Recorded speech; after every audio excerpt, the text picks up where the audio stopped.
नमस्कार दोस्तों, आपके अपने चैनल अभय भोजपुरिया के मंच पर आपका स्वागत है। कल पावर स्टार पवन सिंह अपने गांव जोकहरी में हनुमानगढ़ी मंदिर में अपने चाचा के साथ दर्शन किए और उसके बाद पावर स्टार पवन सिंह आरा के रमना मैदान में राधा चरण शाह जो एनडीए एमएलसी कैंडिडेट हैं उनके नामांकन में शामिल हुए और वहां आरा रमना मैदान में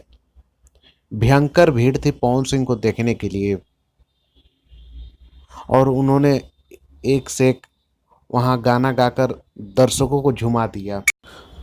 पावर स्टार पवन सिंह ने मंदिर में हरे रामा हरे कृष्णा गाकर वहां भक्तों का भी मनोरंजन किया।